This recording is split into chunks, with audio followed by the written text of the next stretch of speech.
cannot be reached. Please try again later. The subscriber cannot be reached. Please try again later. Oh dear.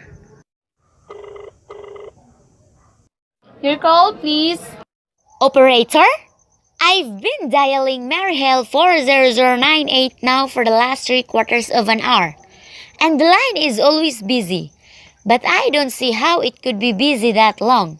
Will you try it for me, please? Maryhale 40098. One moment, please. I don't see how it could be busy all the time. It's my husband's office. He's working late tonight. And I'm all alone here in the house. My health is very poor. And I've been feeling so nervous all day. Ringing Maryhale 40098.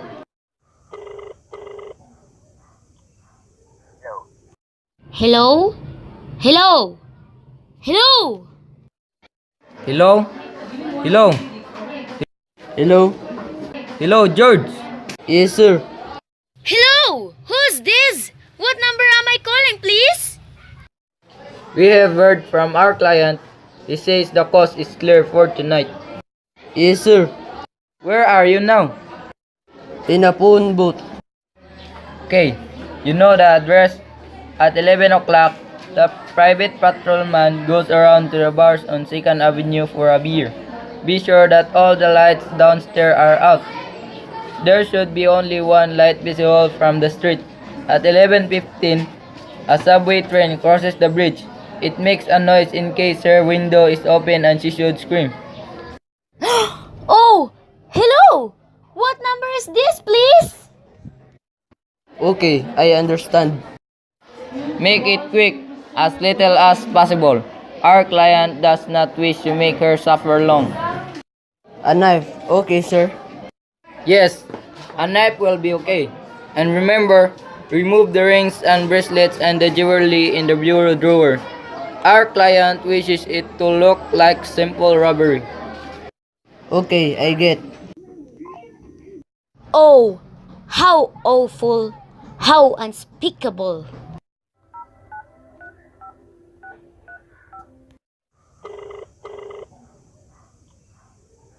Your call, please. Operator, I've just been cut off. I am sorry. What number were you calling? Why? It was supposed to be Maryhale 40098, but it wasn't. Some worst must have crossed. I was cut into a wrong number. And I've just heard the most dreadful thing. A murder. And, operator, you'll simply have to retrace that call at once. I beg your pardon, madam. I don't quiet. Oh, I know it was a wrong number, and I had no business listening. But these two men, they were cold-blooded fiends. Some poor innocent woman who was all alone in a house near a bridge. And we've got to stop them. We've got to. What number were you calling, madam? That doesn't matter. This was a wrong number, and you dialed it. And we've got to find out what it was immediately. But, madam, Oh, why are you so stupid? Look, it was obviously a case of some little slip of the finger. I told you to try Maryhale 40098 for me. You dialed it, but your fingers must have slipped, and I was connected with some other number, and I could hear them, but they couldn't hear me. Now, I simply fail to see why you couldn't make that same mistake again. And suppose why you couldn't try to dial Maryhale 40098 in the same careless sort of way. Maryhale 40098. I will try to get it for you, madam. Thank you. The subscriber cannot be reached. Please try again later. I am sorry. Maryhale 40098 is busy. Operator? Operator. Yes, madam. You didn't try to get the wrong number at all. I asked explicitly. And all you did was dial correctly. I am sorry. What number were you calling? Can't you, for once, forget what number I was calling and do something specific? Now I want you to trace that call. It's my civic duty. It's your civic duty to trace that call and to apprehend those dangerous killers. And if you want, I will connect you with the chip operator. please.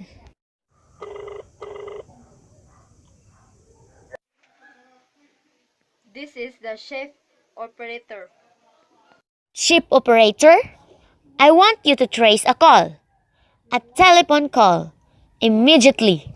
I don't know where it came from or who was making it, but it's absolutely necessary that it be tracked down because it was about a murder.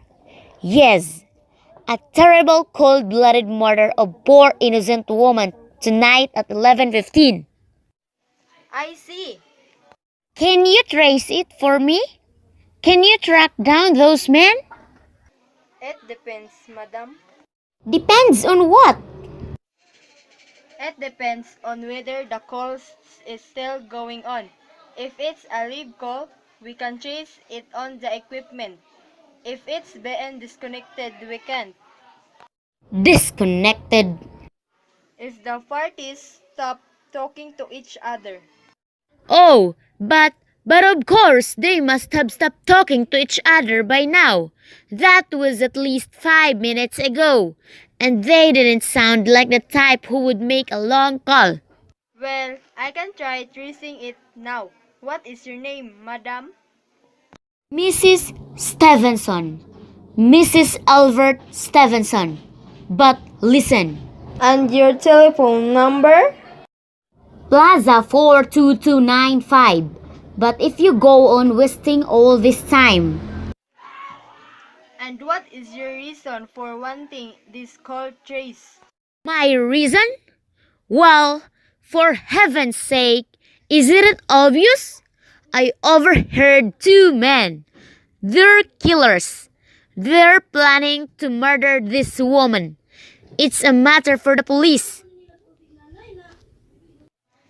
Have you told the police?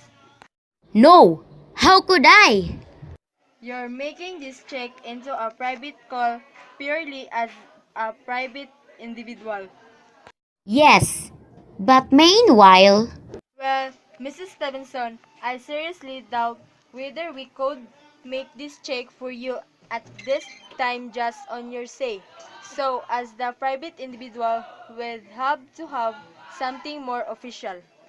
oh, for heaven's sake, you mean to tell me I can't report a murder without getting tied up in all this red tape?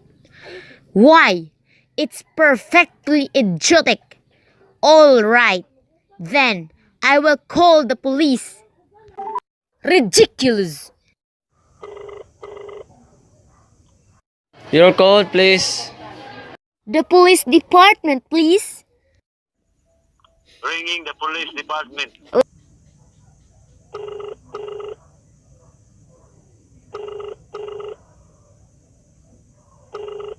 Police Department, Precinct 43, Duffy speaking. Police department? Oh, this is Mrs. Stevenson. Mrs. Albert Smith Stevenson of 53 North Sutton Place. I'm calling to report a murder. I mean, the murder hasn't been committed yet. I just overheard plans for it over the telephone. Over wrong number that the operator gave me. I've been trying to trace down the call myself, but everybody is so stupid. And I guess in the end you're the only people who could do anything. Yes, ma'am. It was perfectly definite murder. I heard their plans distinctly. Two men were talking and they were going to murder some woman at 11:15 tonight. She lived in a house near a bridge. Yes, ma'am. And there was a private patrolman on the street. He was going to go around for a beer on 2nd Avenue. And there was some third man, a client, who was paying to have this poor man murdered. They were going to take her rings and bracelets and use a knife. Well, it's unnerved me dreadfully. I'm not well. I see. When was all this, ma'am?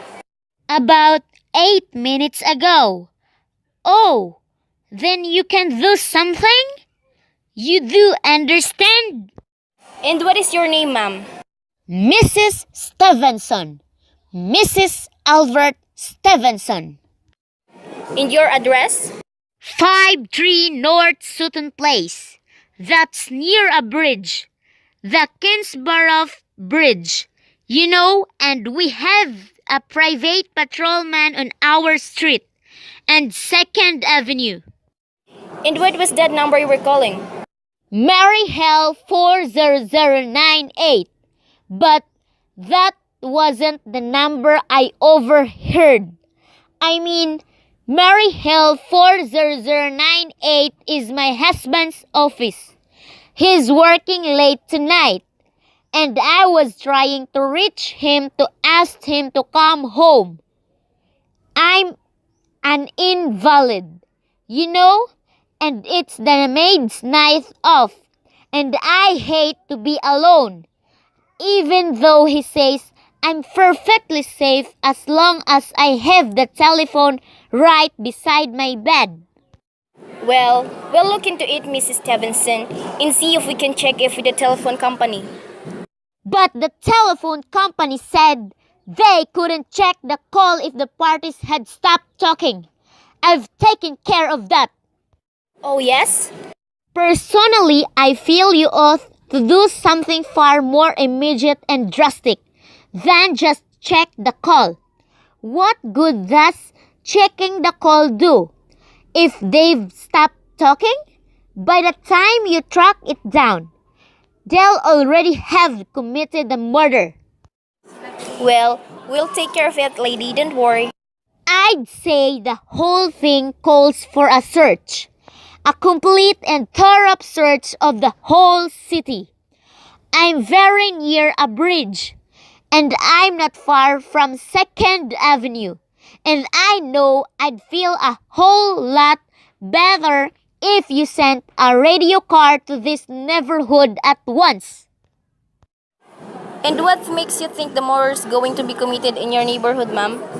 Oh, I don't know. This coincidence is so horrible. 2nd Avenue, the patrolman, the bridge. 2nd Avenue is a long street, ma'am. And do you happen to know how many bridges there are in the city of New York alone? Not to mention Brooklyn, Staten Island, Queens, and the Bronx. And how do you know there isn't some little house in Staten Island? On some little 2nd Avenue you've never heard about. How do you know they were even talking about New York at all? But I heard the call on New York dialing system. How do you know it wasn't a long-distance call you overheard? Telephones are funny things. Look, lady, why don't you look at it this way? Supposing you hadn't broken in the telephone call, supposing you'd got your husband the way you always do, would this murder have any difference to you then? I suppose not. But it's so inhuman, so cold-blooded. A lot of murders are committed in this city every day, ma'am. If we could do something to stop them, we would. But a clue of this kind that's so vague is much more use to us than no clue at all. But surely, Unless, of course, you have some reason for thinking this call is funny and that someone may be planning to murder you. oh no, I hardly think so. I mean, why should anybody? I'm alone all day and night. I see nobody except my maid Elise. She's a big 200-pounder. She's too lazy to bring up my breakfast tray. And the only other person is my husband, Albert. He's crazy about me, adores me, waits on me hand and foot. He's scarcely left my side since I took sick 12 years ago. Well then, there's nothing for you to worry about, is there? And now if you'll just leave the rest to us. But what will you do? It's so late. It's nearly 11 o'clock. Well, take care of it, lady. Will you broadcast it all over the city? And send out squads? And warn your radio cars to watch out, especially in suspicious neighborhoods like mine? Lady, I said we'd take care of it. Just now, I've got a couple of other matters here on my desk that require my immediate... Oh, idiot. Now, why did I do that? Now, he'll think I am a fool. Oh, why doesn't Albert come home? Why doesn't he?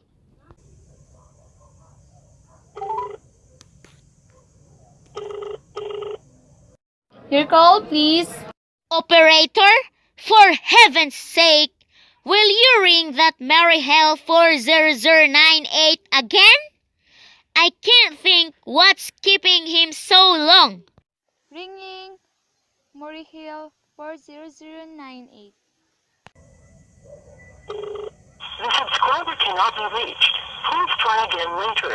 The subscriber cannot be reached. Please try again later.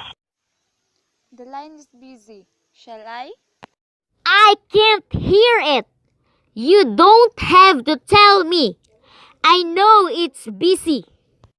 If I could only get out of this bed for a little while, if I could get a breath of fresh air, or just lean out the window and see the street. Hello, Albert? Hello, hello, hello. Oh, what's the matter with this phone? Hello, hello. Hello, hello. Oh, for heaven's sake, who is this? Hello, hello, hello. Your call, please. Hello, operator? I don't know what's the matter with this telephone tonight, but it's positively driving me crazy. I've never seen such as inefficient, miserable service. Now, look, I'm an invalid, and I'm very so nervous, and I'm not supposed to be annoyed, but this keeps on much longer. What seems to be the trouble, madam? Well, everything's wrong. The whole world could be murdered, for all you people care. And now, my phone keeps ringing. Yes, madam? Ringing and ringing and ringing. Every 5 seconds or so. And when I pick it up, there's no one there. I'm sorry, madam. If you will hang up, I will test it for you. I don't want you to test it for me. I want you to put through that call, whatever it is, at once. I am not afraid. That is not possible, madam. Not possible? And why? May I ask? The system is automatic, madam. If someone is trying to dial your number, there is no way to check whether the call is coming through the system or not, unless the person who is trying to reach you complains to his particular operator. Well, of all the stupid, complicated, and meanwhile, I've got to sit here in my bed, suffering every time that phone rings, imagining everything. I will try to check it for you, madam. Check it, check it. That's all anybody can do. Of all the stupid idiotic. Oh, what's the use?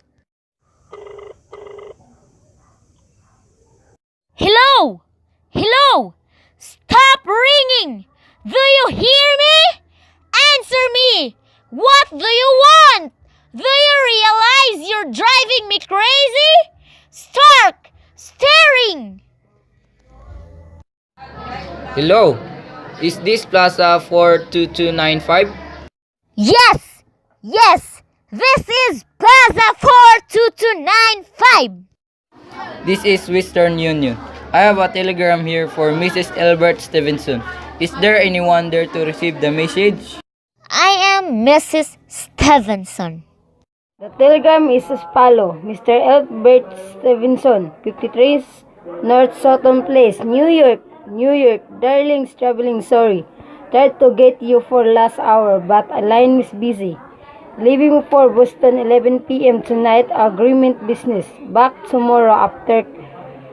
Keep happy, love, signed Albert. Oh no. That is all, madam. Do you wish to deliver a copy of the message? No, thank you. Thank you, madam. Good night. Good night. No, it isn't true. He couldn't do it. Not when he knows I'll be all alone. It's some trick, some fiendish. Your call, please. Operator, try that Mary Hell 40098 number for me just for once more. Please. Ringing. Murray Hill 40098. He's gone. Oh, Albert, how could you? How could you? But I can't be alone tonight. I can't. If I'm alone one more second, I don't care what he says or what the expense is. I'm a sick woman. I'm entitled.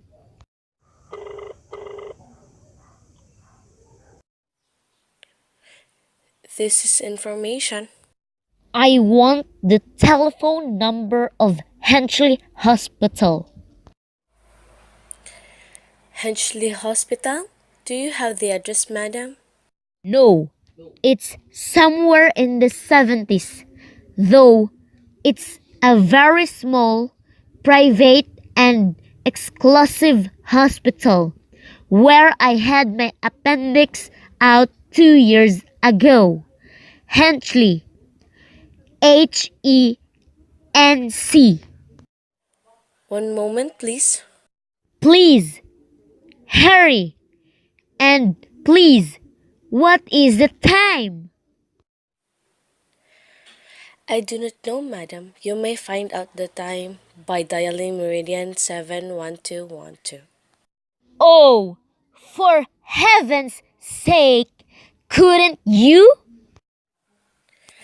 The number of Henchley Hospital is Butterfield 70105, madam. Butterfield 70105. Henchley Hospital, good evening. Nurses Registry. Who was it you wish to speak to, please? I want the Nurses Registry at once. I want a trained nurse. I want to hire her immediately for the night. I see. And what is the nature of the case, madam? Nerves. I'm very nervous. I need soothing and companionship. My husband is away and I'm...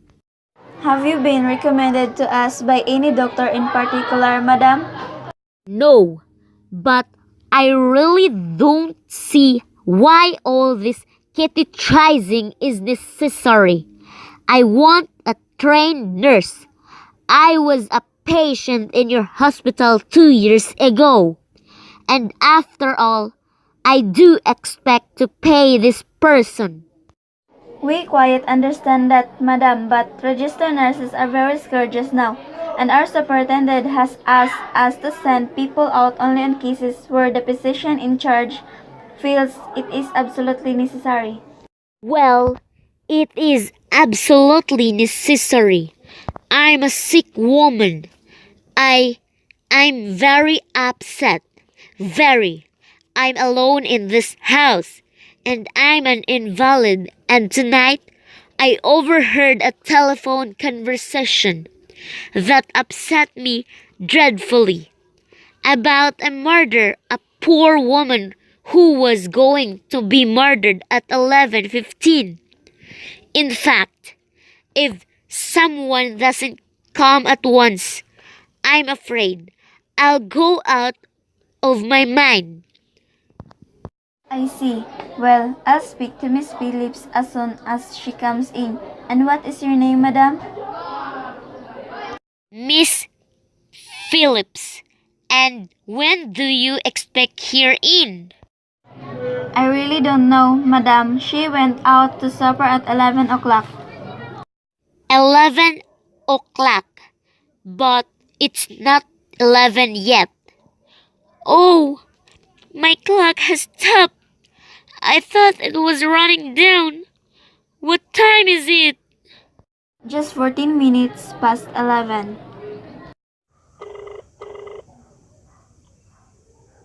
What's that? What was what, madam? That clicked just now in my own telephone, as though someone had left the receiver off the hook of the extension phone downstairs. I didn't hear it, madam. Now about this. But I did. There's someone in this house. Someone downstairs in the kitchen. And they're listening to me now. Their hands up phone in a suffocated voice. I won't pick it up. I won't let them hear me.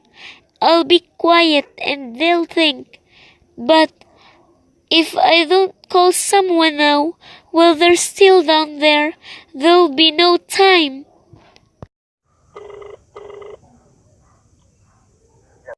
Your call, please. Operator, I'm in desperate trouble. I cannot hear you, madam. Please speak louder. I don't dare. There's someone listening. Can you hear me now? Your call, please. What number are you calling, madam? You've got to hear me. Oh, please, you've got to help me. There's someone in this house. Someone who's going to murder me. And you've got to get in touch with the... Oh, there it is. He's put it down. He's put down the extension. He's coming. He's coming up the stairs. He's coming up the stairs. Give me the police department. The police. Ringing the police department.